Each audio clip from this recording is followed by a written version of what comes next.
Hi నమస్తే welcome to A6 studios. నేను మీ ఆదేశ్. ఈ రోజు మనం ఇంటర్వ్యూ చేయబోయే వ్యక్తి పొలిటికల్ బీసీ జేఏసీ కన్వీనర్ ఐల వెంకన్నతో పాటు ఉన్నాం. అసలు ఈ తెలంగాణలో ఉన్న ఇప్పుడు హాట్ టాపిక్ 42% బీసీ రిజర్వేషన్ అసలు ఏంది, దాని కథ ఏంది అన్నతోటి మాట్లాడి తెలుసుకుందాం. అన్న నమస్తేనే. నమస్తే నమస్తే. బాగున్నారన్న? సూపర్. ప్రజెంట్ తెలంగాణలో ఎవరు నోట అయినా, ఏ పొలిటికల్ నోట విన్నా ఒక మాట వినిపిస్తుంది, 42% బీసీ రిజర్వేషన్ అని. దాని కథ ఏందన్న? 2023 నవంబర్ 10న కామారెడ్డిలో బీసీ డిక్లరేషన్ పేరుతోటి కాంగ్రెస్ ప్రభుత్వం ఎన్నికలకు ముందు కొన్ని హామీలు ఇవ్వడం జరిగింది. అందులో ఒక 20 హామీలు బీసీలకు ఇచ్చింది. ఇచ్చినటువంటి హామీల్లో ప్రధానమైంది 42% బీసీ రిజర్వేషన్లు. ఈ తెలంగాణలో మా కాంగ్రెస్ పార్టీ అధికారంలోకి వస్తే రిజర్వేషన్లని బీసీలకు ఇస్తామని చెప్పేసి హామీ ఇవ్వడం జరిగింది. అంటే ఎట్లా? స్థానిక సంస్థలలో సర్పంచులుగా, వార్డు మెంబర్లుగా, ఎంపీటీసీలుగా, జెడ్పీటీసీలుగా, ఎంపీపీలుగా వీటికి అవకాశం ఇస్తాము. 42% అంటే రాష్ట్రంలో ఉన్నటువంటి 12,600 గ్రామ పంచాయతీల్లో 42% బీసీలకు ఇస్తాం. మిగతా ఎస్సీ ఎస్టీలకు కూడా రిజర్వేషన్ అంబేద్కర్ గారు రాజ్యాంగబద్ధంగా ఉన్నాయి. ఆ అంశం ప్రధానమైంది. ఇచ్చిన తర్వాత ఇప్పటికీ ఈ రోజుకు 2 సంవత్సరాల 2 రోజులు అయింది కాంగ్రెస్ పార్టీ. ఎందుకంటే ఇచ్చి సరే దానికి ఒక డెడికేషన్ కమిషన్ వేసారు. తర్వాత ఊరూరు అన్ని గ్రామాల్లో అందరి బీసీలని సర్వే చేసారు. ఎవరు ఎంత ఉన్నారో చెప్పేసి 57.7% బీసీలు తెలంగాణలో ఉన్నారని, విత్ ముస్లింలతోటి, ముస్లింలు 10 అంటే దాదాపు 47.7% బీసీలు, 10% ముస్లిం బీసీలు ఉంటారని చెప్పేసి మొన్న హైకోర్టుకు అఫిడవిట్ చేయడం జరిగింది ప్రభుత్వం. అవును. అందులో ఏమైంది, తర్వాత ఏంటంటే అసెంబ్లీలో, మండలిలో రెండిట్లలో తీర్మానం చేసి గవర్నర్ ద్వారా రాష్ట్రపతికి, కేంద్రానికి పంపడం జరిగింది 2 బిల్లులు. ఏదేది? విద్యా ఉద్యోగ ఉపాధుల్లో 42%, స్థానిక సంస్థలలో బీసీలకి 42% పేరుతోటి 2 బిల్లుల్ని పంపడం జరిగింది. మూడో బిల్లు కూడా మొన్న ఒకటి తీర్మానం చేశారు. ఎందుకంటే కేసీఆర్ 34% నుండి 23కు బీసీ రిజర్వేషన్లని చట్టబద్ధత చేసి తీర్మానం చేసినటువంటి అంశాన్ని 42కు పెంచుతూ తీర్మానం చేయడం జరిగింది. ఆ అంశం కూడా మొన్న తీర్మానం చేశారు. అదేదో గవర్నర్ ఆమోదించినట్టు. ఇందులో ప్రధానమైనటువంటి 42% కామారెడ్డి వేదికగా కాంగ్రెస్ పార్టీ ఇచ్చినటువంటి వాగ్దానం ఎవరు అడగలేదు. అందులో ఆ ఇచ్చినటువంటి వాగ్దానం అమలు చేయాలి కదా. చేసే క్రమంలోనే కోర్టుకు ఒక బలహీనమైనటువంటి జీవోలను విడుదల చేస్తారు. అంటే ఇప్పుడు మీరు కాంగ్రెస్ ప్రభుత్వాన్ని వ్యతిరేకిస్తారా? కాంగ్రెస్ పార్టీ కదా ఇప్పుడు ఈ అంశాలని సర్వే పేరుతోటి తతంగం నడిపి కామారెడ్డి వేదికగా బీసీలకి హామీలు ఇచ్చి ఈ 5 సంవత్సరాలు 1,00,000 కోట్లు బీసీలకి బడ్జెట్ ఇస్తామని. అయితే ఇప్పుడు మీరు కాంగ్రెస్ ప్రభుత్వానికి వ్యతిరేకమా? కాంగ్రెస్ పార్టీ కాదు, కాంగ్రెస్ ఇచ్చినటువంటి వాగ్దానం ఇది. ఎన్నికలకు ముందు బీసీల ఓట్ల కోసం బలమైన వాగ్దానం చేయడం జరిగింది. ఇది ఆచరణకు సాధ్యమైందా కాదా అనేది కాదు. అనేక రాష్ట్రాల్లో చిత్తశుద్ధి ఉంటే చేయొచ్చు. ఈ 42% అనేది ఇప్పుడు పక్కన తమిళనాడు రాష్ట్రం ఉంది, 69% రిజర్వేషన్లు కొనసాగుతాం. ఇక్కడ కూడా 42% అనేది సింపుల్. మేము ఉన్నది 57.7% ఉంటే మాకు ఇచ్చేది 42%. అంటే దాదాపు ఇంకా 15% చిల్లర మాకు రావాల్సి ఉంటుంది. కానీ ఇవ్వట్లే ప్రభుత్వం, 42కే పరిమితమైంది. అది కూడా ఏమైంది, ఒక బలహీనమైనటువంటి జీవోలు తీసుకొచ్చింది, 9వ జీవో అని చెప్పి, ఆర్డినెన్స్ అని. వాటికి ఏంటంటే వాటి కాలం చెల్లినాయి, అది అరిగిపోయిన రికార్డులు, అనేక రాష్ట్రాల్లో ఫెయిల్ అయిపోయినట్టు సబ్జెక్ట్ అది. ఆ ఫెయిల్ అయిపోయిన దాన్ని మళ్ళీ దీన్ని ముందుకు తీసుకొచ్చి మేమేదో చెప్తామని కొన్ని సంఘాలు ఏదో కొన్ని సాంప్రదాయపు 42-43 సంవత్సరాల సంధి బీసీల నెట్టనూలులో మోసం చేస్తున్నటువంటి సంఘాలు ఏదో పిలిపించినాయని చెప్పేసి ఏదో అని వాళ్ళని నమ్ముకొని రేవంత్ రెడ్డి కుక్కతోక పట్టుకొని ఏరేదినట్టుగానే ఈ 42% రిజర్వేషన్లను ఇద్దాం అనుకున్నాడు. అది కోర్టులో సాక్షిగా కొట్టుడుపోయినటువంటి అంశం కాబట్టి పరువు నిలువున పోగొట్టుకున్నాడు. అందుకే మేము అనేది ఏంటంటే ఒక రకమైనటువంటి ఇంత పెద్ద యంత్రాంగం, కోర్టు యంత్రాంగం ఉంది, అడ్వైజర్స్ ఉన్నారు, ఈ అడ్వకేట్ జనరల్సే వాళ్ళ చేతుల్లో ఉన్నారు, పీపీలు ఉన్నారు, జేపీలు ఉన్నారు, సలహాలు తీసుకోవాల్సి ఉండే. ఇప్పటికీ మాకు చెప్తా ఉన్నారు మా మాజీ రిటైర్డ్ జడ్జి ఈశ్వరయ్య గారు కావచ్చు, చిరంజీవులు గారు కావచ్చు, ఇంటలెక్చువల్ ఫోరం నుండి వారు చెప్తున్నటువంటి అంశాలు ఏమున్నాయి. ఇది 29 రాష్ట్రాల్లో, అనేక రాష్ట్రాల్లో ఎక్స్పెరిమెంటల్గా ఇది సక్సెస్ కాలేదు, జీవోలు ఆర్డినెన్సుల పేరుతోటి. కానీ ఒక రాష్ట్ర ప్రభుత్వం ఏంటంటే ఒక డెడికేషన్ కమిషన్ ద్వారా ఇంటింటి సర్వే చేసి ఒక డేటాని, ఒక సైంటిఫిక్గా ఒక డేటాను ముందర పెట్టింది. మిగతా రాష్ట్రాలకి ఇక్కడ రాష్ట్రాలకు తేడా ఉంది. ఆ డేటా ఉండంగా కూడా ఏంటంటే సరే ఆ జడ్జీలు మన పర్సంటేజ్ ప్రకారం అగ్రకులాలే ఉండడం, వాదించేవాడు అగ్రకులంలో ఉండడం, ఇటు వాదనకి గురయ్యేవాడు అగ్రకులంతో ఉంటే అది అంతిమంగా ఒక బలహీనమైనటువంటి చట్టంతో అబాస్పాలైనటువంటి పరిస్థితి ఉంది. దాంతో మనం కాంగ్రెస్ పార్టీని విమర్శించాల్సి వస్తుంది. ఎందుకంటే నువ్వు కత్తి కరెక్ట్ లేకుండా మనం చూసాం ఎంత చిల్లరగా అనిపించిందంటే, మన బంధు 24 తారీఖు రోజు మన బంధుకు పిలిపిస్తే అన్ని పార్టీలు అందులో పాల్గొన్నాయి, అన్ని రాజకీయ పార్టీలు. నువ్వు బంధు గురించి అన్న ఒకటి నాకు అట్లా గుర్తుకొచ్చింది. ఉం.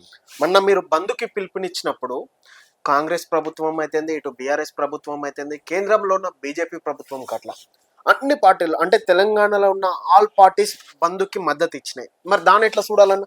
అదే అంటున్నాం మేము ఏంటంటే, అసలు దొంగెవడో అర్థం కాని పరిస్థితుల్లో బీ సంఘాలు ఉన్నాయి. మేము అదే అంటా ఉన్నాం. అందరూ శాకారులే కానీ రొయ్యల మూట మాయమైనట్టుగా అందరూ శాకారులు అయితే రొయ్యల మూట ఓడి తీసుకుపోయాడు.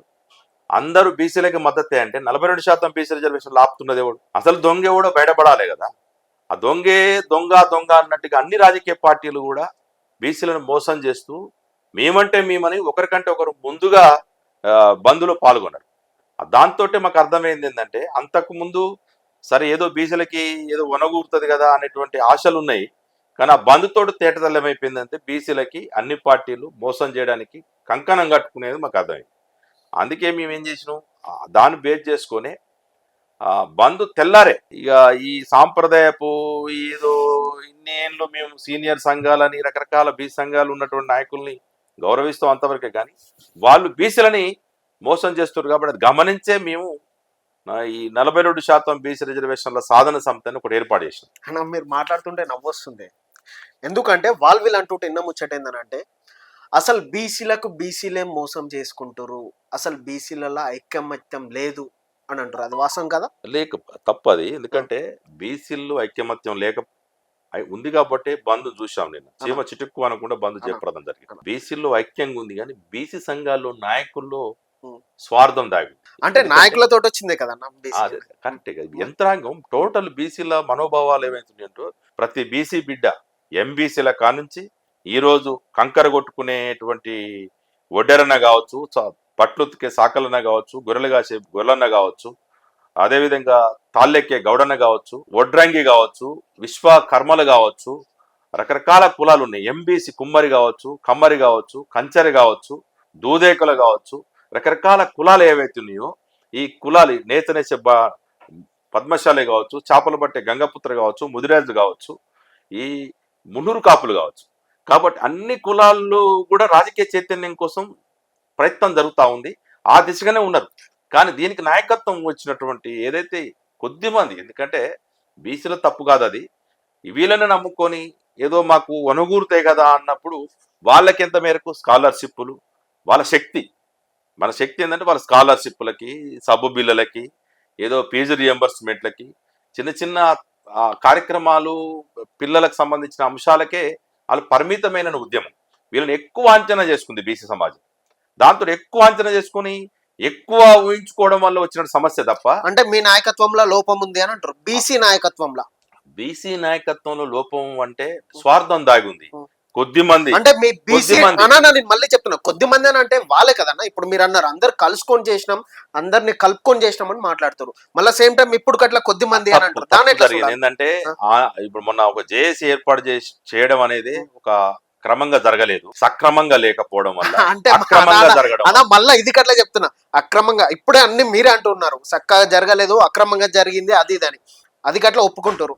ఎందుకంటే మమ్మల్ని ఏమన్నారంటే, ఆ బీసీ జేఏసీ ఏర్పాటు చేసేటప్పుడు అందరం అంటే చిన్న చిన్న కార్యక్రమాలు, చిన్న చిన్న యాక్టివిటీగా ఉన్నటువంటి బీసీ సంఘాలు అందరినీ కూడా పిలుస్తున్నామని చెప్పారు. తీరా చూసేసరికి అక్కడ పోయేసరికి మళ్ళీ ఏది సాంప్రదాయపు వాళ్ళే ఉన్నారు. ఎందుకంటే ఎక్కువ ఈ మధ్య కాలంలో మొత్తం ఫస్ట్ నుంచి జీవోలు కాదు, ఒక ఆర్డినెన్స్లు కాదు, దీనికి 9th షెడ్యూల్, ఈ అసెంబ్లీలో తీర్మానానికి సంబంధించినటువంటి 9th షెడ్యూల్లో చేర్చాల్సినటువంటి లీగల్గా భారతదేశంలో ఎక్కడ కొట్టుకుపోకుండా ఏర్పాటు చేసినటువంటి బీసీ మన ఈశ్వరయ్య గారు కానీ, ఇంటలెక్చువల్ ఫోరం చైర్మన్గా ఉన్నటువంటి చిరంజీవులు గారు కానీ, బీసీఎస్టీ జేఏసీ నుంచి మన విశారదన్ మహారాజ్ గారు కానీ, బీసీ పొలిటికల్ ఫ్రంట్ చైర్మన్గా ఉన్నటువంటి బాలరాజు గౌడ్ గారు కానీ, వీళ్ళని ఎవరిని పిలవలే. అందులో మేము అలాంటి వాళ్ళం దాదాపు 30 ఏళ్ళ సంధి గౌడ ఉద్యమంలో కానీ కలుగిత ఉద్యమంలో కానీ కీలకంగా ఉన్నటువంటి మమ్మల్ని ఎవరిని కూడా అందులోకి ఇన్వాల్వ్ చేయకుండా మళ్ళీ సాంప్రదాయంగా ఉన్నటువంటి వాళ్ళే ఏర్పాటు చేసుకున్నారు. అందుకే ఏమైంది, బంధు తెల్లారి విచ్ఛిన్నం అయిపోయింది ఆ జేఏసీ. అది మేము అదే అంటున్నాం, పునాది పర్ఫెక్ట్గా లేదు. పునాది లేకుండా అప్రకటితంగా ఏదో అనాలోచితంగా ఏర్పాటు చేసినటువంటి జేఏసీ ముక్కలు చెక్కలైంది. అది బాధే. ఎందుకంటే ఫస్ట్ పునాదే కట్టుకి అందరితో సంప్రదించి తెలంగాణలో బలమైనటువంటి అన్ని రంగాలు, మేధావుల నుంచి కావచ్చు, లీగల్ ఆస్పెక్ట్స్ కావచ్చు, ఇట్లా ఆర్గనైజేషన్ పరంగా యాక్టివిటీస్ అందరితో కలిపి ఏర్పాటు చేయాల్సి ఉండే. అదేమైంది, మళ్ళీ ఎక్కడ ఇది ఆతృత, ఎక్కడ ఎవడొస్తాడో, దీన్ని ఎవడో అందుకుంటాడో, ఎవడు దీన్ని ముందుకు తీసుకుపోతాడో అని మాకు రావాల పేరుతోటి తొందరపాటు చర్యగానే ఏర్పాటు చేసుకున్నటువంటిదే ఈ జేఏసీ తప్ప. అందుకే దాని తెల్లారి మళ్ళా బంధు తెల్లారి ముక్కలు చెక్కలైపోయింది అది. అందుకే మేమంటా ఉన్నది సమగ్రమైనటువంటి మౌలిక ఆలోచనతోటి, ఎందుకంటే చాలా పెద్ద కార్యక్రమం ఇది. ఎందుకంటే అగ్రకులాలు కాపు కాసుకున్నది 42% బీసీ రిజర్వేషన్లు మొత్తం అన్ని రంగాల్లో వాళ్ళ వాటా వచ్చేస్తే ఇక మేము ఉట్టినే ఉడిగం చేయాల్సిన పరిస్థితి వస్తుంది. 79 ఏళ్ళు ఈ వీళ్ళని మోసం చేయగలిగినాం కదా తెలివిగా. అరే ఇది ఎక్కడ పంచాయతీలో 42% వల్ల వీళ్ళు అన్ని రంగాల్లో వాటా అడుగుతా ఉన్నారు, ఏడా హుషారైతారు అని చెప్పేసి అగ్రకులాలు వేచి చూస్తున్నాయి. అందుకే ఒక ఐక్య సంఘటన అవసరం. మేము మాకున్న పరిధిలో, మాకున్నటువంటి వనరుల ప్రకారం, మాకున్న శక్తి సామర్థ్యాల ప్రకారమే 42% బీసీ రిజర్వేషన్ల సాధన ఏర్పాటు చేసుకున్నాం. అందులో భాగంగానే మొన్న ఇందిరా పార్క్ దగ్గర పెద్ద ఎత్తున మహాధర్నాన్ని ఏర్పాటు చేసుకోవడం జరిగింది. ఈ 15వ తారీఖు రోజు కూడా కామారెడ్డిలో. సరే, అది తర్వాతకి మాట్లాడదాం. మీ బీసీ నాయకులే కొద్దిమంది అంటారు బీసీ రిజర్వేషన్ కి బీజేపీ వ్యతిరేకం, అందుకనే చేయడం లేదు అని. అది ఎట్లా చెప్తారు, అసలు మీరే వ్యతిరేకం అని? వ్యతిరేకం అని అంటలే. మేము అనేది ఏంటంటే ఇక్కడ జరుగుతున్నటువంటి ప్రక్రియకు సంబంధించింది ఒక సైంటిఫిక్ డేటా ఉంది, కానీ చట్టం బలహీనంగా ఉంది. ప్రభుత్వ ప్రయత్నం బలంగా ఉంది, కానీ ఆచరణ అనాలోచితంగా ఉంది. ఎందుకంటే నీ దగ్గర డేటా ఉంది, ఎందుకంటే దాదాపు 50% అంటా ఉన్నారు. మేడం ఇంద్రసాని కోర్టులోకి వేసినప్పుడు కూడా 50%కి మించి అనేటువంటి సబ్జెక్ట్ వచ్చినప్పుడు మొన్న 2019లో ఈడబ్ల్యూఎస్ అని ఒకటి కేంద్రం ప్రవేశపెట్టడం జరిగింది. ఎకనామికల్ వీకర్ సెక్షన్స్ అని, అంటే అగ్రకుల పేదలకి రిజర్వేషన్లు అనే పేరుతోటి కేంద్రం, మోడీ సర్కార్ వారు రిజర్వేషన్లను ప్రకటించారు. అప్పుడే 50% కటాఫ్ తొలగిపోయింది. ఎందుకంటే ఉఠావుటిన కేంద్రం బీజేపీ ఏం చేసిందంటే జనవరి 7వ తారీఖు రోజు పార్లమెంట్లో బిల్లు ప్రవేశపెట్టింది, 8న ఆమోదించింది, 9న రాజ్యసభలో పార్లమెంట్ పెట్టింది, 10న ఆమోదించింది, 11న రాష్ట్రపతికి పంపింది, 12న రాష్ట్రపతి సంతకం అయిపోయింది. 13, 14 నుంచి భారతదేశ వ్యాప్తంగా ఈడబ్ల్యూఎస్ అమలు జరుగుతా ఉంది. అంటే ఏ ఒక్క అగ్రకుల సంస్థలు కానీ, నాయకులు కానీ, జంతర్ మంతర్ దగ్గర ధర్నా కానీ, ఈడ ఇందిరా పార్క్ దగ్గర ధర్నా చౌక్ ధర్నా కానీ కనీసం ఒక పేపర్ స్టేట్మెంట్ కూడా ఇవ్వలేదు. ఎందుకంటే అగ్రకులాల్లో ఉన్నటువంటి పేదలకు రిజర్వేషన్లు ఇవ్వాలని.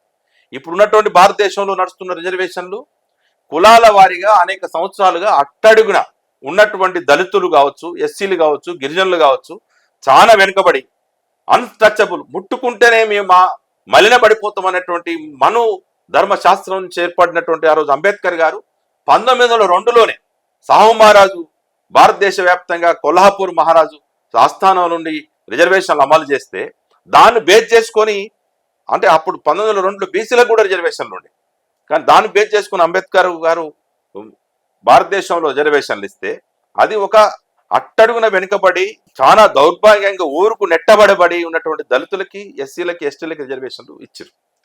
కానీ అగ్రకులాలకు ఏమైందండి? అగ్రకులాల పేదలట. అగ్రకులాల్లో ఉన్న పేదలకు ఎట్లా గుర్తిస్తావు? మొన్న చూసాం గ్రూప్ వన్ మొన్న దాంట్లో 562 మంది ఉంటే 270 మంది అగ్రకులాలు పొందారు. ఇక రిజర్వేషన్లు ఏం లాభం? ఎస్సీలకి రిజర్వేషన్లు ఏం లాభం? ఎస్టీలకి లాభం ఏంది? బీసీలకు ఉన్నటువంటి పరిస్థితి ఏంది? మొత్తం దుర్మార్గమైన చర్య ఇది. మోడీ బీజేపీ ఒక పక్క నయవంచన బీసీలను చేస్తుంది, ఇటు కేంద్రంలో ఉన్న బీజేపీ, రాష్ట్రంలో ఉన్నటువంటి రేవంత్ సర్కార్ కూడా ఈ పద్ధతులు చేస్తుంది. అగ్రకులాల బీసీల రిజర్వేషన్లు అత్యవసరంగా ఎమర్జెన్సీగా ప్రకటించినటువంటి బీజేపీ 9వ షెడ్యూల్లో చేర్చడం కోసం ఈ సమంత ప్రయత్నం కూడా చేయలేదు. మళ్ళీ పైగా ఏం మాట్లాడుతున్నారంటే ముస్లింలు ఉన్నారు కాబట్టి. సరే నాది తర్వాతకి ఆ. మాట్లాడదాం. ఇప్పుడున్న రేవంత్ రెడ్డి ప్రభుత్వం అంటే కాంగ్రెస్ ప్రభుత్వం బీసీ రిజర్వేషన్ కేంద్రం ఒప్పుకున్నా ఒప్పుకోకపోయినా మేము అమలు చేస్తామని అట్లా రేవంత్ రెడ్డి ఒక సందర్భంలో మాట్లాడాడు అనుకుంటా. దాన్ని ఎట్లా చూడాలన్న మరి? అంటే ఏమైందంటే ఇది పార్టీలు ఇస్తామంటారు. ఏంటంటే అంటే ఇక్కడ ఉన్నది అధికారంలో ఉన్నది అదే పార్టీ కదా. అదే ఏమంటే ఇప్పుడు బీజేపీ మేము 42% ఇస్తాము, కాంగ్రెస్ 42% ఇస్తాము, బీఆర్ఎస్ 42% ఇస్తామంటే బీసీలు బిచ్చగాలు కాదు మేము అడుక్కోవడానికి. నువ్వు భిక్షం అది, నీ పార్టీలు వేసేటువంటి భిక్ష. చట్టం వేరు. చట్టం ఉంటే ఏంటంటే ఉదాహరణకు మనకి ఒక ఇబ్రేపట్నం ఉన్న గ్రామం ఉందనుకుందాం. ఇబ్రేపట్నం అది బీసీకి రిజర్వేషన్ అయింది అనుకోండి, అన్ని పార్టీలు బీసీనే పెడతాయి. సర్పంచ్ గాను, కార్పొరేషన్ చైర్మన్ గాను, మున్సిపల్ చైర్మన్ గాను, వార్డు మెంబర్లు గాను విభజన ఉంటుంది. అదేవిధంగా ఆడ బలంగా ఒక బీసీ క్యాండిడేట్ కాంగ్రెస్ పార్టీ పెడితే అగ్రకుల పార్టీ ఏం చేస్తుంది? ఒక రెడ్డి గెలవగలిగే గెలుపు గుర్రం కాబట్టి అగ్రకుల పార్టీ ఒకటి పెడుతుంది, బీజేపీ ఇంకో పార్టీని పెడుతుంది. ఇట్లా గెలుపు గుర్రాలకి అనే పేరుతోటి ఆడ బీసీ రిజర్వేషన్ లో ఉన్నటువంటి బలహీనంగా ఉన్నటువంటి బీసీ అభ్యర్థి ఓడిపోవాల్సి వస్తుంది. డబ్బులు కోట్లు ఖర్చు పెట్టి గెలిచేటువంటి పార్టీలు అవి ఏమైతే అంటే అప్పుడు ఇబ్బందుల పాలై బీసీను ఖచ్చితంగా ఓడిపోవాల్సిన పరిస్థితి వస్తుంది. కాబట్టి ఇలాంటి పరిస్థితుల లోపల ఇలాంటి వాతావరణంలో 42% బీసీ రిజర్వేషన్ పార్టీలు ఇవ్వడం అనేది చట్టబద్ధత కాదు. కాబట్టి మాకు చట్టం 9th షెడ్యూల్లో చేర్చి, ఎందుకంటే 9వ షెడ్యూల్లో చేర్చినటువంటి ఏ చట్టం కూడా ఇంతవరకు కొట్టుకుపోలేదు. ఇది శ్రీరామ రక్ష. కాబట్టి తల్లి గర్భంలో ఎంత సురక్షితంగా ఉంటుందో, ఒక సేఫ్టీ లాకర్లో ఎంత భద్రంగా మన వస్తువులు ఎట్లయితే ఉంటాయో 9th షెడ్యూల్ కూడా అంతే. కాబట్టి 272 చట్టాలు 9th షెడ్యూల్లో చేర్చితే ఒక్క చట్టం కూడా కొట్టుకుపోయినటువంటి 9th షెడ్యూల్. కాబట్టి అందరూ అడుగుతా ఉన్నారు. ఇప్పుడు తమిళనాడులో కూడా అదే తరహాలో అమలు జరుగుతూ ఉంది. 9th షెడ్యూల్లో చేర్చడం వల్లనే అక్కడ 69% రిజర్వేషన్లు అమలు జరుగుతూ ఉన్నాయి.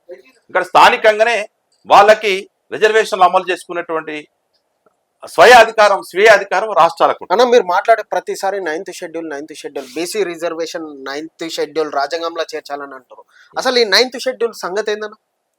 అంటే ఏంటంటే స్థానిక సంస్థలలో మొత్తం రాజ్యాంగంలో 9వ షెడ్యూల్ ఉంటుంది. 1, 2, 3, 10 ఇట్లా షెడ్యూల్ ఉన్నట్టు 9వ షెడ్యూల్ ఉంది.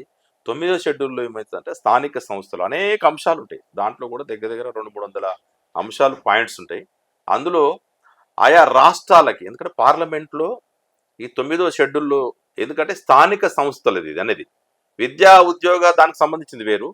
గ్రామీణ ప్రాంతాల్లో ఈ వార్డు మెంబర్లు, సర్పంచులు, ఎంపీటీసీ, జడ్పీటీసీలు నియమించుకునేటువంటి పవరు చట్ట సవరణ, గ్రామ పంచాయతీ చట్టం ఏదైతే ఉందో ఆ చట్ట సవరణ చేసుకునేటువంటి అధికారం ఆయా రాష్ట్రాలకి ఉండాలని చెప్పేసి పార్లమెంట్ అవకాశం ఇస్తుంది.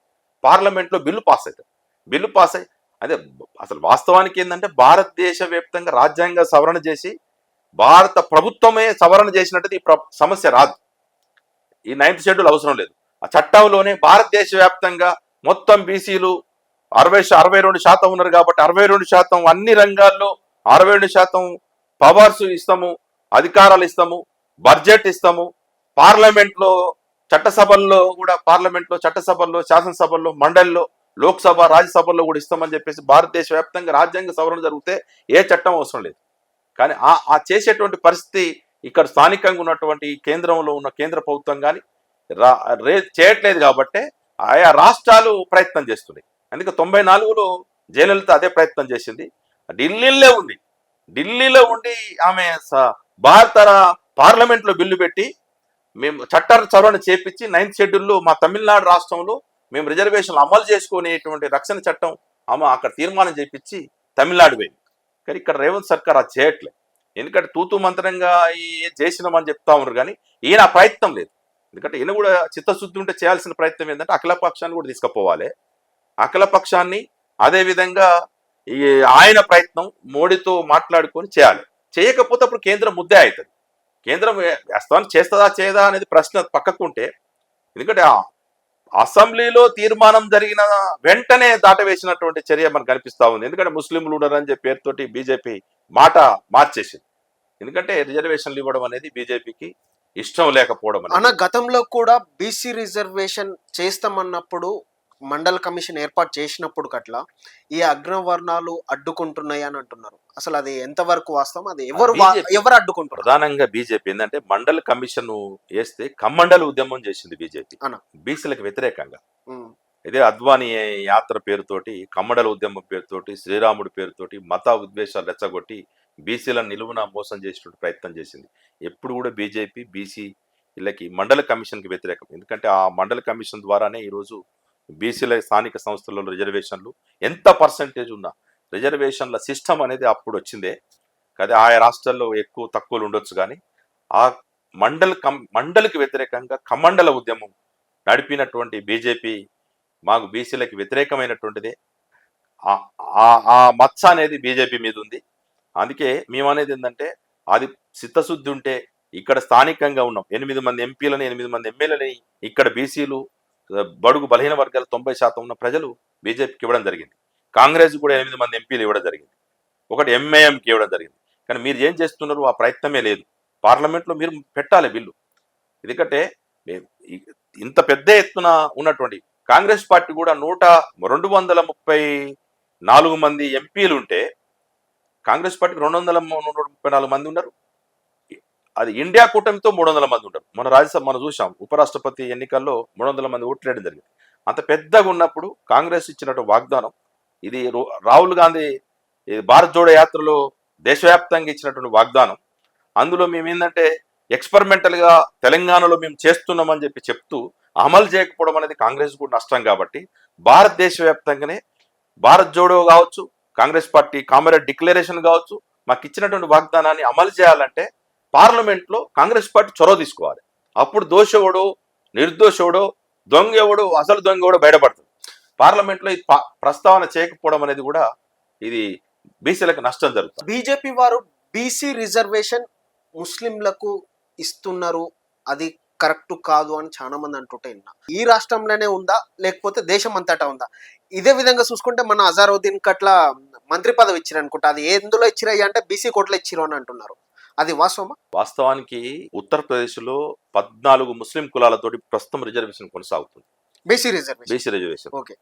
గుజరాత్లో ఈ రెండు బీజేపీ పరిపాలిస్తున్న రాష్ట్రాలు ఇవి. ఎందుకంటే ఆ రెండే ఎగ్జాంపుల్స్ కాబట్టి, గుజరాత్ మోడల్ ఉత్తరప్రదేశ్ మోడల్ అని చెప్తారు. ఈ గుజరాత్లో స్టిల్ నౌ రిజర్వేషన్లు కొనసాగుతున్నాయి. మీకు పంపుతా, మోడీ గారు ఇచ్చినటువంటిది. ప్రధానమంత్రి అయిన తర్వాతనే 70 కులాలు ముస్లిం కులాలు ఉన్నాయి, అందులో మేము ముస్లింలని కలుపుకొని ఇక్కడ రిజర్వేషన్లు ఇస్తున్నామని సాక్షాత్ ప్రధానమంత్రి ప్రకటించడం జరిగింది. కాబట్టి రాష్ట్రానికి ఒక నీతి ఉండదు బీజేపీకి. అదే అసెంబ్లీలో తీర్మానం చేసినప్పుడు బీజేపీ మద్దతు ఇచ్చింది. కేంద్రానికి పంపిన తర్వాత మేము ముస్లింలు ఉండనంటారు. ఎక్కడ కూడా 42% బీసీ రిజర్వేషన్లో ఎక్కడ కూడా ముస్లిం అనే పదం లేదు. మీరు కాకపోతే బిల్లు తెప్పించి చదవాలి, వాళ్ళకి తెలుసు. రిజర్వేషన్లు ఉంది కానీ పర్సంటేజ్ ఎక్కడ ప్రకటించలేదు. ఎంత ఇవ్వాలి ఏం కథ అనే తర్వాత ఇప్పటికే ముస్లింలకి రాజశేఖర రెడ్డి గారు 44% ముస్లిం రిజర్వేషన్లు పెడితేనే ఇప్పుడు కోర్టులో పెండింగ్లో ఉంది వాళ్ళదే. అదే ఇంకా తేలలేదు. మళ్ళా ముస్లింలతోటి ఇంత పర్సంటేజ్ 10% ఆ శాతం అనేది లేదు. వాళ్ళు ఉన్నదే మొత్తం 10%. 10% ఉంటే 10% ముస్లిం రిజర్వేషన్లు ఇవ్వరు కదా.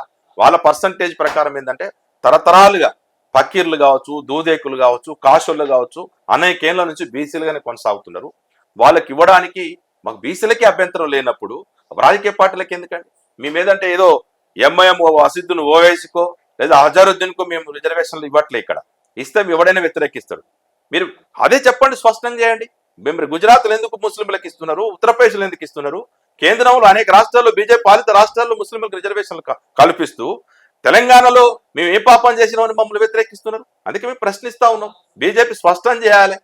మీరు అక్కడ అమలు చేస్తూ ఇక్కడ వ్యతిరేకించడానికి మీ ద్వంద్వనీతి ఏంది అనేది మేము బీజేపీని ప్రశ్నిస్తాం. బీజేపీ అని అంటారు.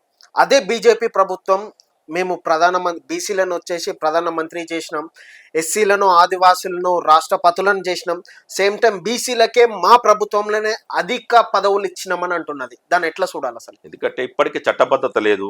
బీసీ కమిషన్ వచ్చింది మొన్న, అదే బీసీ ప్రధానమంత్రి ఉండొచ్చు కానీ ఓబీసీ మంత్రి లేడు కేంద్రంలో. ఓబీసీ మంత్రి లేడు. మొత్తము అగ్రకులాల పేరుతోటి కేంద్రంలో ఉండే పార్లమెంట్ భవనం కావచ్చు, అడ్మినిస్ట్రేషన్ కావచ్చు, వాళ్ళ పేరు చేతులు ఉంది.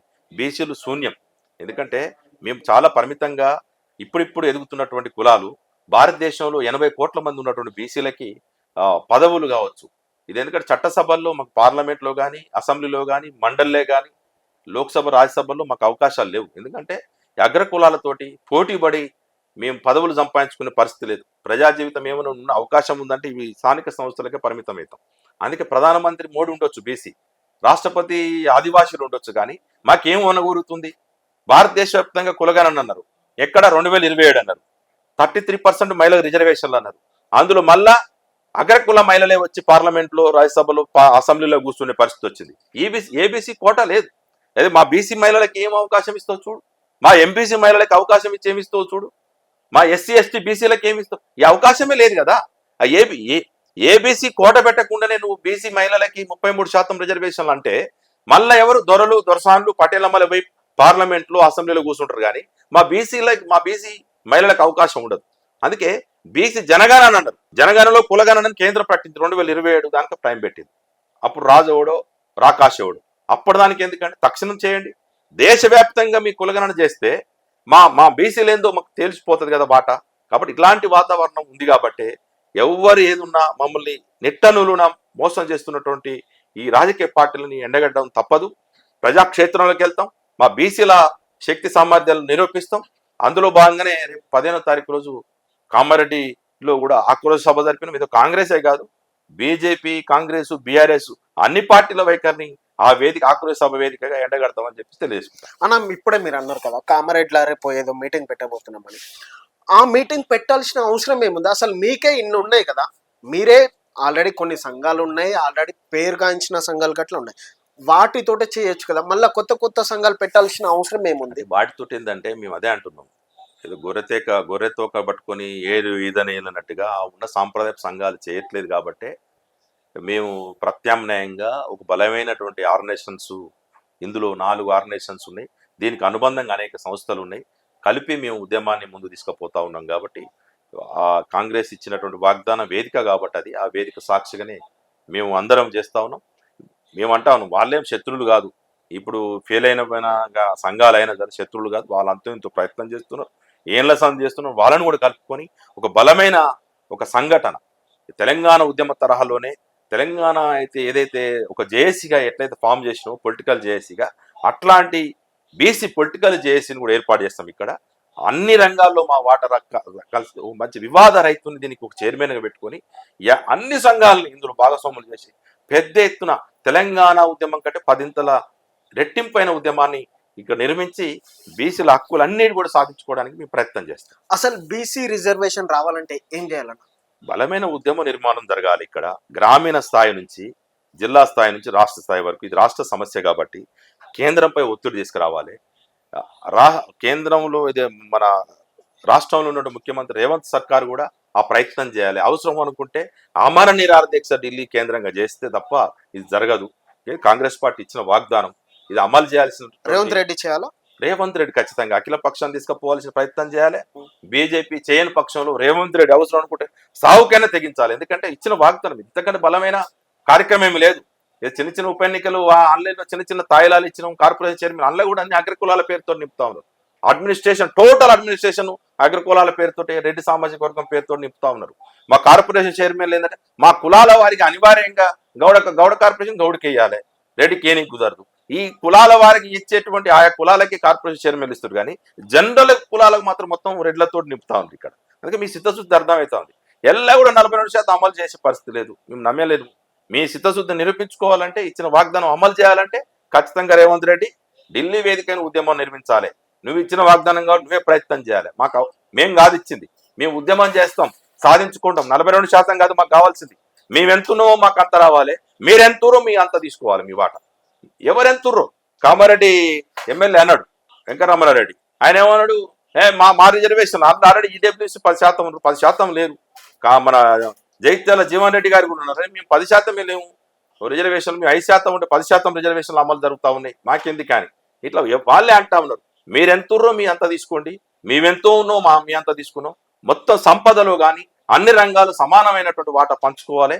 అప్పుడే బీసీలు కానీ, ఎస్సీలు కానీ, ఎస్టీలు కానీ 90% ఉన్న వాళ్ళకి అన్ని రంగాల్లో అవకాశాలు దక్కుతాయి అనేది మాకు ఉన్నట్టు. ఓకేనా, చివరిగా మీరు బీసీలకు చెప్పాలంటే ఏం చెప్తారు?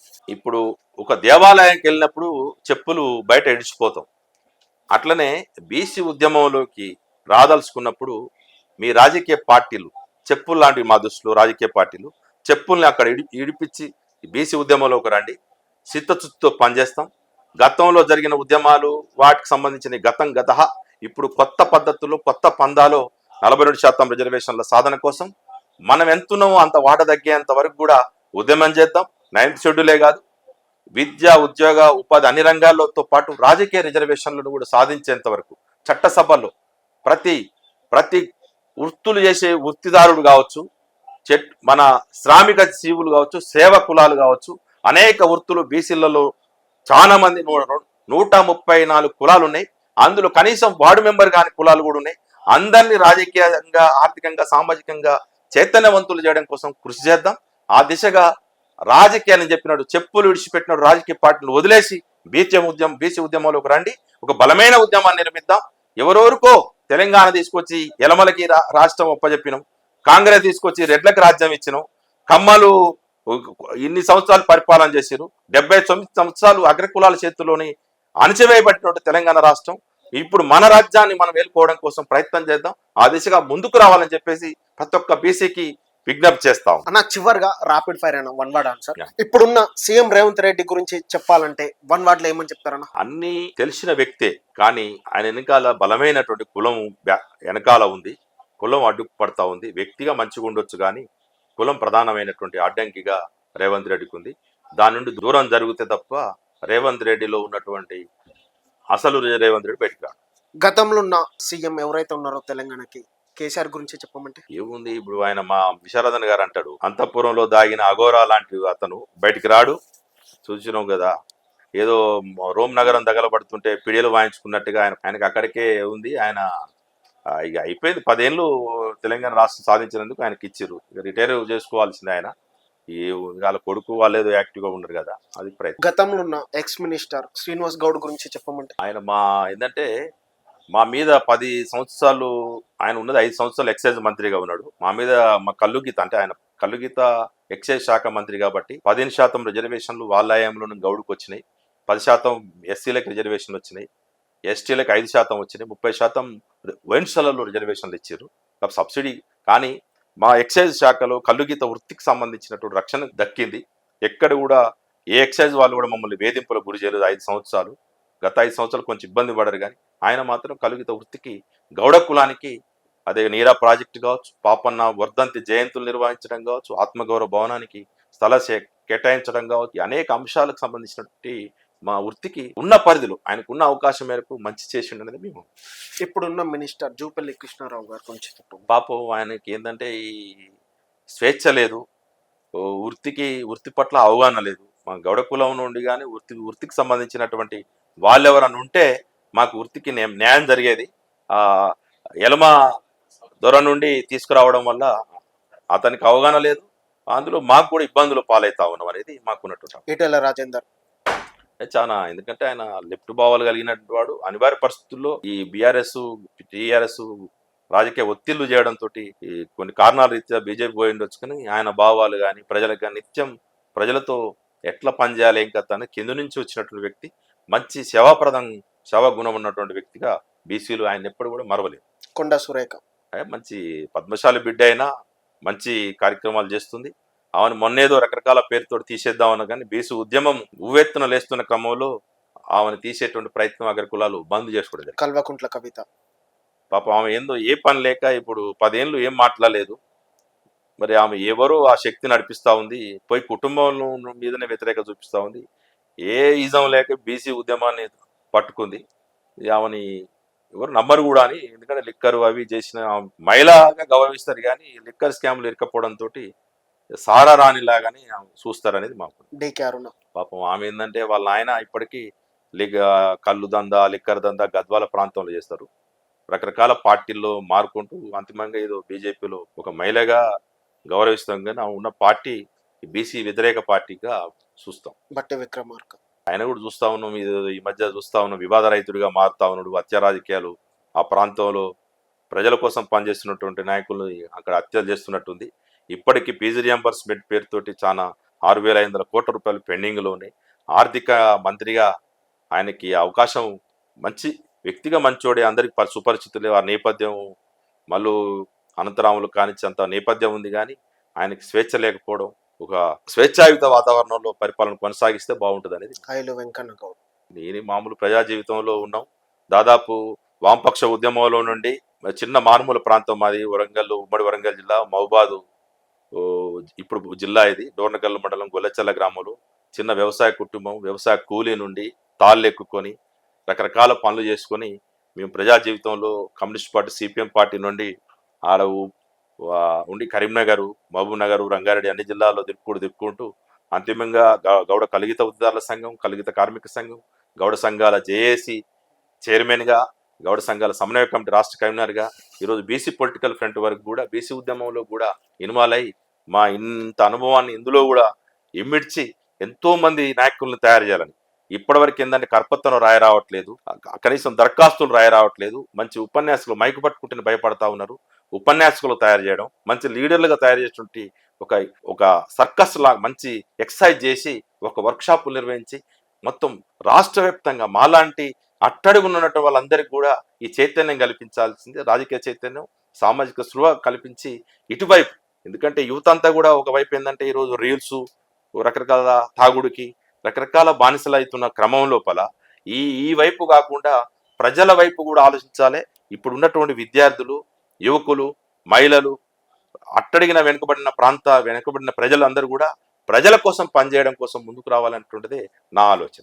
రాహుల్ గాంధీ మంచి వ్యక్తి. మన భారత జోడో యాత్రను కూడా మేము కూడా కలిసి నేను స్వయంగా వారికి మోకు లొట్టిని ఇవ్వడం జరిగింది. మా బాలరాజు గౌడ్ గారు, మా ఎలికట్టె విజయ్ గారు, మీ అందరం కూడా వెళ్ళి వారి యాత్రలో, భారత జోడో యాత్రలో స్వయంగా మాకు అపాయింట్మెంట్ ఇస్తే కలిసి చేసినాం.